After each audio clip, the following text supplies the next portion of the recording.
ഇത് AI ആണ്, ഇത് വേറെ സ്റ്റോക്ക് ഇമേജസ് വെച്ച് ചെയ്തതാണെന്നൊക്കെ പറഞ്ഞിട്ടുള്ള കുറേ കാര്യങ്ങൾ വന്ന് ഭയങ്കരമായിട്ട് ഇൻബോക്സിലൊക്കെ വന്ന് ആളുകൾ എന്തൊക്കെയോ പറയുന്നുണ്ടായിരുന്നു. കുറേ ആൾക്കാർക്ക് ഡയറക്ടേഴ്സിനും അതൊന്നും വിശ്വാസമായിട്ടില്ലായിരുന്നു. അപ്പോൾ ആ സമയത്ത് ആ സാധനം ചെയ്ത സമയത്ത് റിയൽ ആണോ എന്നുള്ള രീതിയിൽ അവർ ചോദിച്ചിട്ടുണ്ടായിരുന്നു.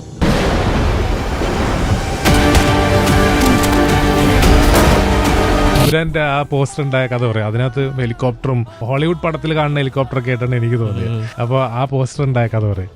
ആ ഒരു പർട്ടിക്കുലർ ഡേറ്റിൽ രാജുവേട്ടൻ എൻ്റെ അടുത്ത് വിളിച്ച് പറഞ്ഞായിരുന്നു, ഒരു കുറച്ച് ദിവസം മുമ്പേ വിളിച്ചിട്ട് ഇങ്ങനെ പറഞ്ഞായിരുന്നു, ഒരു സ്റ്റിൽ അയച്ചു തരാം, ആ സ്റ്റില്ലൊന്ന് വർക്ക് ചെയ്തിട്ട് നമുക്കൊന്ന് വിടണം, പോസ്റ്ററായിട്ട് വിടണമെന്ന് പറഞ്ഞു. പക്ഷേ ഇത് ഇറങ്ങിയ നിമിഷം തൊട്ട് ഇത് AI ആണ്, ഇത് വേറെ സ്റ്റോക്ക് ഇമേജസ് വെച്ച് ചെയ്തതാണെന്നൊക്കെ പറഞ്ഞിട്ടുള്ള കുറേ കാര്യങ്ങൾ വന്ന് ഭയങ്കരമായിട്ട് ഇൻബോക്സിലൊക്കെ വന്ന് ആളുകൾ എന്തൊക്കെയോ പറയുന്നുണ്ടായിരുന്നു. അപ്പം അന്ന് എനിക്കറിയാം എന്താണെന്നുള്ളത്, പക്ഷെ നമുക്കൊന്നും അധികം പറയാനൊന്നും പറ്റില്ലല്ലോ. അപ്പം അങ്ങനെ പോയി ആ ദിവസം, അത് ആക്ച്വലി അത്ര നല്ല ദിവസമല്ലായിരുന്നു. നല്ലൊരു പോസ്റ്റർ ഇറക്കി. അതെ അതെ അതെ അതെ, അത് ആളുകൾ വിശ്വസിച്ചില്ല. ഞാൻ ഭയങ്കര എന്തോ കോമ്പോസിറ്റ് ചെയ്ത് വെച്ചിരിക്കുന്ന സാധനമൊന്നും ആളുകൾ കരുതി. അതാണ് അതിന് പറ്റിയത്. ഇപ്പോഴും ഈ സിനിമയെ പറ്റിയൊന്നും വലുതായിട്ട് നമുക്ക് അറിവില്ല. ഈ അദ്ദേഹം അയച്ചു തരുന്ന സ്റ്റിൽസ് നമ്മൾ വർക്ക് ചെയ്യുക, ഗ്രേഡ് ചെയ്യുക, ടൈറ്റിൽ വയ്ക്കുക എന്നുള്ള ഒരു പരിപാടി മാത്രമേ ഉള്ളൂ.